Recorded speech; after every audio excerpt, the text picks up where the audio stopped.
अस्सलाम वालेकुम जी, आज हम जेजे बिल्डर्स पर मौजूद हैं और यहाँ पर हमारे पास जुनैद भाई मौजूद हैं जो कि प्रॉपर्टी के हवाले से गाइड करेंगे हमें। प्रॉपर्टी के बिज़नेस के हवाले से बताएँगे कि प्रॉपर्टी के बिज़नेस आप कैसे कर सकते हैं, कौन-कौन से इसमें बिज़नेस पॉसिबल होते हैं, इस वक़्त की करंट सिचुएशन क्या चल रही है काम के हवाले से या इन्वेस्टमेंट के हवाले से। तो सारी चीज़ें उनसे डिस्कस करते हैं और जुनैद भाई की तरफ चलते हैं, उनसे वन बाय वन क्वेश्चनिंग करेंगे और वो आपको जो है अपने तजुर्बे की बुनियाद पे जो है आंसर्स करेंगे जो आपके लिए काफ़ी हेल्पफुल हो सकते हैं। अगर आप प्रॉपर्टी के बिज़नेस में आना चाह रहे हैं या ऐसे प्रॉपर्टी में इन्वेस्ट भी करना चाह रहे हैं तो आपके लिए ये मालूमात काफ़ी हेल्पफुल हो सकती है। तो चलते हैं जुनैद भाई की तरफ। अस्सलाम वालेकुम जुनैद भाई, सबसे पहले तो आप यहाँ पर थोड़ा-सा अपना इंट्रोडक्शन दें कि जेजे बिल्डर्स के हवाले से थोड़ा बताएँ और ज़रा अपनी हिस्ट्री बताएँ कि आपने बिज़नेस कब स्टार्ट किया? वालेकुम अस्सलाम जी। मेरा नाम चौधरी जुनैद जमशेद है।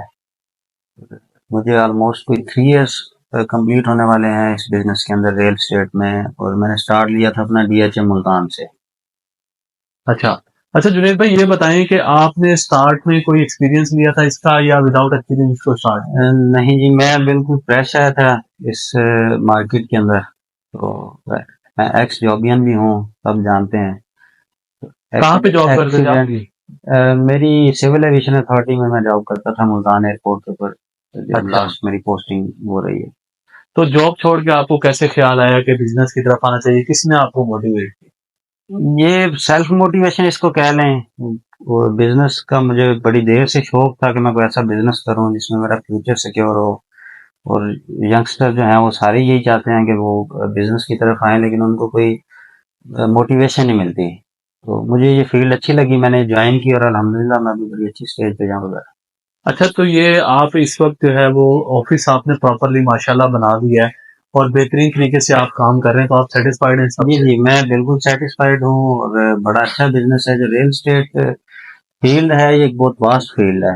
इसको हमारे एक माइंडसेट में जो था, मैं भी यहाँ पे नहीं आया था पहले, तो यही था कि यार लोग चाबियां चाबियां रखते हैं ऑफिस में और विजिट करवाते हैं, घर को रेंट पे देते हैं। स्टूडेंट लाइफ के अंदर जैसे हम लेते रहते थे, हॉस्टल ले लिया, किसी डीलर से ये ले लिया, ये टोटल एक डिफरेंट फील्ड है। और ये एक बड़ी अच्छी फील्ड है रियल एस्टेट। अगर आप इसको प्रोफेशनल वे के अंदर जाके डील करें तो मेरा ख्याल है कि इससे अच्छा बिजनेस पाकिस्तान में नहीं है।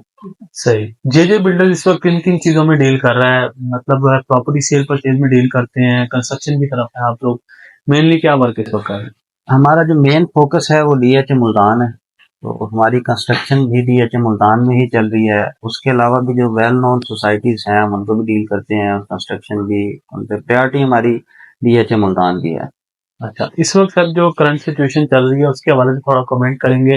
तो जो करंट सिचुएशन चल रही है आप क्या देखते हैं? प्रॉपर्टीज़ के हवाले से लोग इन्वेस्टमेंट नहीं कर रहे और बड़े परेशान हैं इस जो है वो सारी सिचुएशन को लेकर। आप थोड़ा-सा इसमें गाइड करना चाहेंगे जो लोग इन्वेस्टमेंट करना ओवरऑल जो हमारा प्यारा पाकिस्तान है वो सबको पता है कि क्राइसिस में है।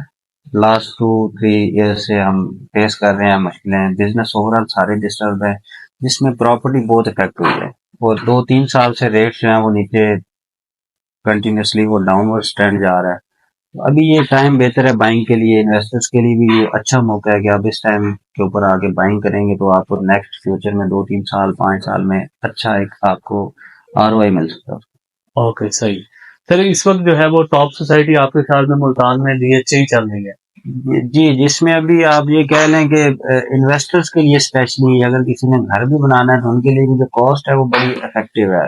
जो डीएचए मुल्तान की वो बड़े कम पैसों में आपको कनाल के और 10 मरला के 5 मरला के प्लॉट्स मिल सकते हैं, as compare to Multan city. आप कह लें कि मुल्तान सिटी इस टाइम फुल है, कंजस्टेड है, प्लॉट्स भी अवेलेबल नहीं है, रश भी है।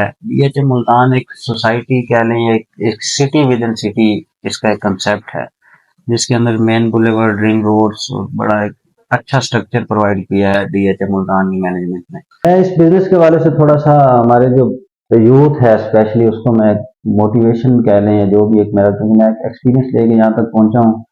तो लोग समझते हैं कि इस बिजनेस में आने के लिए आपको बहुत सारा पैसा चाहिए। जाहिर बात है, प्रॉपर्टी की फील्ड है तो करोड़ों के अंदर प्लॉट्स की कीमत है। तो ऐसा कोई सीन नहीं है। कोई ये सारे ऐसे आपको अगर कोई कहता हो, जैसे लोग चले जाते हैं ना जी, यूके आ गए हैं तो कनाडा आ गए तो कहते हैं यार मर गए हैं। तो ये हर किसी की साइकी होती है कि नहीं नहीं इतने नहीं आना, इतने मतलब कि ये ना बहुत बुरे हालात हैं, लेकिन ऐसा कुछ नहीं है।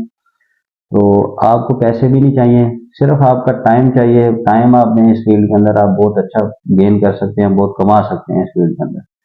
स्पेशली रियल एस्टेट के अंदर। आपके पास अगर पर्सनल इन्वेस्टमेंट नहीं है और आप बिजनेस के ख्वाहिशमंद हैं, बिजनेस करना चाहते हैं, तो आप इजीली इस इंडस्ट्री के अंदर आके अपने आप को जो है ना वो अच्छा पैसा कमा के दे सकते हैं, अपना फ्यूचर सिक्योर कर सकते हैं। विनीत भाई, इसमें एक रूमर्स बहुत ज्यादा है प्रॉपर्टी के बिजनेस में कि फ्रॉड बहुत ज्यादा होता है, थोड़ा सा इस पे जरा नजर डालें कि इसको कैसे एक्सेस कर सकता है एक नया बंदा और कैसे इस फ्रॉड से बच सकता है और प्रॉपर काम कर सकता इसका बड़ा एक सिंपल वे है कि आप जो भी प्रॉपर्टी ले रहे हैं, आप उसकी अगर आप की वो आती है एमबीए के अंदर, तो आप एमबीए से उसका चेक कर लें। हम भी जब नए नए आए थे तो हम भी जाहिर बात हमने भी बड़ी चीजें सीखी हैं, हमने भी बड़े लॉसेस किए हैं, बड़ी रॉन्ग इन्वेस्टमेंट्स किए हैं। तो इसका सिंपल वे है, जैसे डीएचए मुल्तान है तो उसके वेरिफिकेशन की बिल्कुल जरूरत नहीं है कि डीएचए मुल्तान खुद उसको वेरीफाई करता है। आप उनके ऑफिस में चले जाएं, आप जिस बंदे से प्लॉट ले रहे हैं, आप जिस बंदे से घर परचेज कर रहे हैं, कोई भी प्रॉपर्टी ले रहे हैं, उसकी वेरिफिकेशन आपको डीएचए मुल्तान भी कर देगा कि ये हमारा एक ऑथराइज एजेंट है, इससे आप ले सकते हैं, सिक्योर है। और जो एमबीए के प्रोस्पेक्टिव में चीजें हैं, उनको आप एमबीए से वेरीफाई करें तो वो ज्यादा बेहतर है। है। मतलब उसमें अगर प्रॉपर तरीके से वेरिफिकेशन की जाए तो कोई इशू नहीं होता। हाँ जी, बस आपने रियल्टर अच्छा ढूंढना है कि अच्छा रियल्टर हो, वो आपको अच्छी चीज दे दे। ऐसे रैंडम आप हर बंदे से बाय ना करें, जो जिसका आज का पता कल का नहीं पता। ये चीजें बड़ी होती हैं। और जो काम करना चाह रहा है इसका एज बिजनेस के तौर पे स्टार्ट लेना चाह रहा है, वो सबसे पहले डील से काम करे, किस तरह काम इनिशियली लेवल पे किस तरह स्टार्ट ले वो। एक जो रॉ फॉर्म में स्टूडेंट है हमारा जो शुरू इसको करना चाह रहा है, तो उसको थोड़ा सा एक डायरेक्शन देंगे कि वो किस तरह स्टार्ट ले सकता है। अभी जो आजकल जैसे आपको पता है कि सोशल मीडिया का दौर है, तो हर बंदा इसी के ऊपर अपना एक प्लेटफॉर्म सेट कर रहा है। तो आप सबसे पहले आप सोशल मीडिया पे अपनी ग्रिप बनाएं, नाम बनाएं, एक छोटा सा पेज बना लें, उसके ऊपर अपने व्लॉग्स, छोटे छोटे क्लिप्स, ये वो प्रॉपर्टी जो है आपके पास उसको आप शेयर करें, तो वहां से आपको क्लाइंट मिल जाती है। ठीक है। लोगों ने ही चीजें परचेज करनी है, आपने सिर्फ उनको एक अच्छा समझने के एक रिप्रेजेंटेटिव आपने अच्छा बन के दिखाना है कि ये चीज मैं आपको अच्छे तरीके से ये वाइंड अप करवा के दे सकता हूँ। तो उसको स्टार्ट में सर किसी इंस्टीट्यूट के साथ लाभ करना पड़ेगा या फिर वो सेपरेटली भी काम कर सकता है। ये जरूरी है, सेपरेट आप नहीं कर सकते। आपको एक प्लेटफॉर्म चाहिए, एक अच्छा ऑफिस चाहिए होगा, एक अच्छा बंदा चाहिए जो आपको वो सिखाएगा भी और आपकी वो पॉलिश भी करेगा आपको। तो उसके बाद आप इजीली कर सकते हैं। जाहिर बात है, किसी भी बिजनेस में आप जब जाते हैं तो सीख के तो नहीं जाते। तो जब आप उसमें धक्के खाएंगे, जाके आपका एक्सपीरियंस हो जाएगा, आप बहुत कुछ सीखेंगे, तो आप एक अच्छे रियल्टर बन सकते हैं। अच्छा सर, इसमें एक रिस्क फैक्टर भी बहुत बड़ा होता है कि जो स्टूडेंट है अभी फ्रेशली ग्रेजुएट हुआ है, वो इस तरफ आना चाह रहा है बिजनेस की तरफ, तो उसको बेचारे को ये भी एक जो है ना फेयर रहता है हर वक्त कि अगर मैं नाकाम हो गया तो क्या होगा। तो थोड़ा सा इस पे उनको थोड़ा सा मोटिवेट करेंगे और नजर डालेंगे कि क्या ऐसी पॉसिबिलिटीज हैं जो उनको नाकाम कर सकती हैं और जिनसे अवॉइड करके वो सक्सेस ले सकते हैं। ये बंदे के अपने अंदर होता है कि इम्पॉसिबल चीज को पॉसिबल बनाना, ये फितरत है इंसान की। ये अल्लाह ताला ने हमारे अंदर एक ऐसी एक खासियत दी हुई है कि हमारे लिए इम्पॉसिबल कुछ भी नहीं है। अगर जितना टाइम आपने सपोज दैट मैं एक एक बिल्कुल रॉ स्टूडेंट को कहता हूँ कि वो डिग्री लेके निकल रहा है और बैंक में जाता है और सुबह 8 से वो शाम 5 बजे तक टाई शाई लगा के बैठा हुआ है अपनी आप मेरी सेशन मिसाल दे करके। रहे ऐसे ही है। हैं। तो वो 30-40,000 पे भी एग्रीड है कि मैं इससे अपना टाइम दे रहा हूँ। तो वो इससे कम टाइम में अगर अपने बिजनेस को वो दे देता है तो वो 30-40,000 तो कुछ भी नहीं है मेरे ख्याल में। तो अगर मुश्किलात आती हैं उसके लिए 6 महीने मुश्किल हो जाएंगे मैक्सिमम, इससे ज्यादा नहीं होते किसी बिजनेस में। ठीक है। तो मेरी हमेशा यही राय है कि आप बिजनेस को प्रायोरिटी दें जॉब की बजाय। ये नहीं कहता कि जॉब ना करें, कुछ लोग होते हैं, आप सारे तो नहीं बिजनेस कर सकते। जो एक बंदे का माइंड सेट, एक बंदे की नेचर अगर है बिजनेस की, तो उसको बिजनेस में आना चाहिए। रिस्क रिस्क जब तक नहीं लेंगे, देखते रिस्क लेंगे तो गेन करेंगे।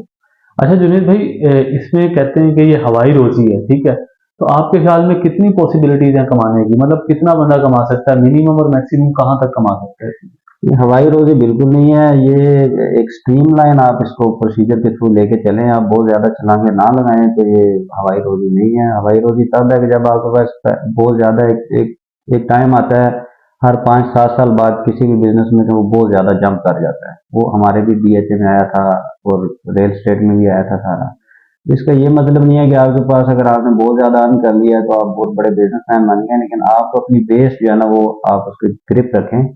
अभी जैसे हालात चल रहे हैं तो बहुत सारे लोग ऐसे हैं जो आए थे फॉर द टाइम बीइंग, वो 6 महीने 8 महीने लगा के चले गए हैं और उनका माइंडसेट नहीं था कि हमने इसको लॉन्ग टर्म लेके चलना है। किसी भी बिजनेस के लिए आप ये 2 4 6 महीने ना सोचें, या फॉर लाइफ इसको करना चाहें तो फिर आप इस बिजनेस में आए। तो अगर 6 महीने के लिए आना है तो फिर तो हवाई रोजी है, फिर वो आप लेके चले जाएं, फिर आप धक्के खाएं। वो 6 महीने वाली अर्निंग आप 1 साल में खत्म करके फिर बैठे होंगे।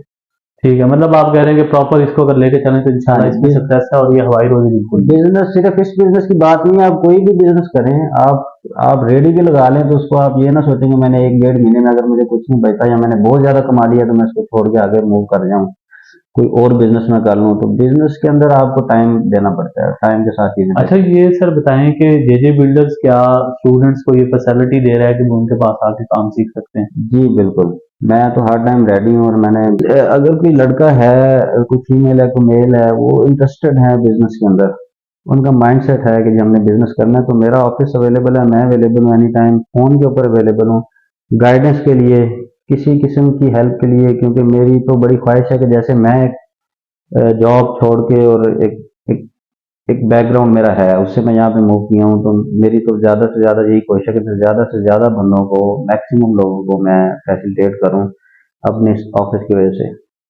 ठीक है। अच्छा सर, लास्ट आपसे क्वेश्चन करना चाहूंगा। वैसे अगर आप बताना चाहें इसमें कि आपकी इस वक्त नेटवर्क क्या, और जब शुरू किया था तब क्या वर्क थी? तो ये मैं इसको क्लियरली तो नहीं बता सकता कि अल्हम्दुलिल्लाह बहुत बेहतर है। तो एज कंपेयर टू जॉब बहुत ज़्यादा डिफरेंस है। आप उसको, आप बिजनेस, किसी भी बिजनेस को, चाहे वो आपका चल रहा है, वो स्लो है, वो कभी जाके चलेगा, उसमें आपने 4 5 साल इन्वेस्ट भी किए हुए हैं, तो आपकी 20 साल की जॉब से भी बेहतर है। तो जब स्टार्ट किया था उस वक्त आपके पास क्या सरमाया था? क्या आपने कोई सरमाया इन्वेस्ट करके शुरू किया था नहीं या नहीं, ये कुछ और? मैं बिल्कुल जीरो से आया था। कोई बहुत ज्यादा इन्वेस्टमेंट मेरे पास नहीं थी जरूर एक जॉब वाले बंदे के पास जितनी होती हैं बस उतनी ही थी। तो बाकी हमने यहाँ पे आगे अल्हम्दुलिल्लाह अच्छी अर्निंग की है। और इसको हमने बिजनेस समझ के अगर आप करेंगे तो जाहिर बात है इसमें प्रॉफिट है। अच्छा, थोड़ा सा डीएचए के प्रोजेक्ट्स के हवाले से गाइड करेंगे, इस वक्त जो है हॉट प्रोजेक्ट्स कौन से चल रहे हैं, और आप इन्वेस्टर हजरात हैं, मिनिमम इन्वेस्टमेंट भी जो करना चाह रहे हैं, कौन से प्रोजेक्ट्स में कर सकते हैं और मैक्सिमम कौन सी पॉसिबिलिटी रहेगा? और रिटर्न्स इन्वेस्ट के चांसेस भी बताइएगा कि कितने रिटर्न्स पॉसिबल हो सकते रिटर्न की कमिटमेंट तो कोई भी नहीं दे सकता। एज पर प्रीवियस ROIs हम उसको एक बता सकते हैं? हैं कि ये इन्वेस्टमेंट्स हमने करवाई थी। DH मुल्तान जो है ना, बेसिकली ये साउथ पंजाब का एक अलग सिटी है। मतलब इसमें कह लें कि मुल्तान के अंदर एक मुल्तान ये बना हुआ है, न्यू मुल्तान, इसको मॉडर्न मुल्तान आप कह सकते हैं, जो बहुत खुला। तो इसमें इन्वेस्टमेंट आप 3 मिलियन से ऑनवर्ड आप कर सकते हैं। 3 मिलियन से आपको प्लॉट्स और फाइल जो है ना वो अवेलेबल है DH मुल्तान के अंदर। कंस्ट्रक्शन के हवाले से भी ये बहुत अच्छा प्रोजेक्ट है। अभी क्योंकि कॉस्ट ऑफ लैंड बड़ी कम है, पहले मैंने आपको बताया, उसमें आप घर बना के इजीली शिफ्ट हो सकते हैं। और बाकी भी जितनी सहूलियात हैं, फैसिलिटेशन हैं, वो हर चीज़ अवेलेबल है। सिक्योरिटी अवेलेबल है, आपको पानी अच्छा सेवरेज अवेलेबल है, लाइट अवेलेबल है।